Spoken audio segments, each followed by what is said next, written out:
You're looking at a block of land. It's priced well below everything around it. The agent says it won't last. And you're thinking, this is the one. That's exactly what Gary thought. 18 months later, he couldn't build a thing on it, and he'd lost his entire deposit. This is how it happened, and how one phone call could have saved him everything. Gary wasn't reckless. He'd been watching the market for 3 years. Prices were climbing, good blocks were disappearing. So when this one came up, flat, accessible, priced well below the suburb around it, it felt like he'd finally caught a break. The agent was warm. The photos looked great.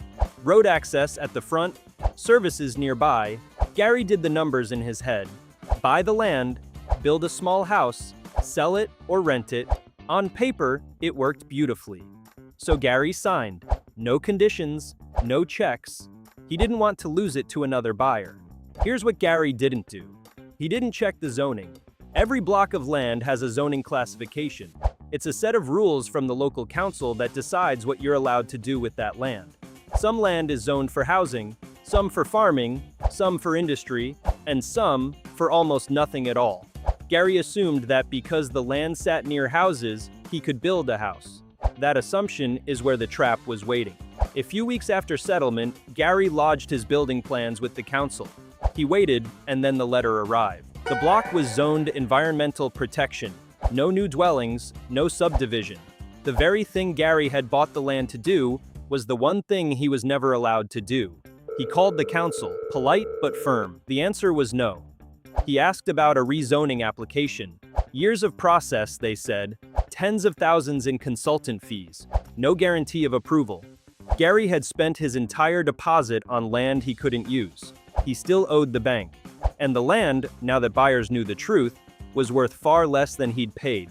Here's the part that stings. Avoiding this would have cost Gary almost nothing. A planning consultant would have pulled the zoning certificate in a single afternoon.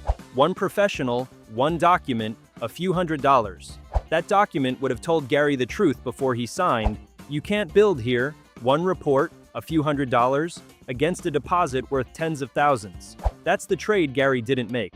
So before you ever sign on a piece of land, here's how you don't become Gary. 1. Get the zoning certificate before you sign anything.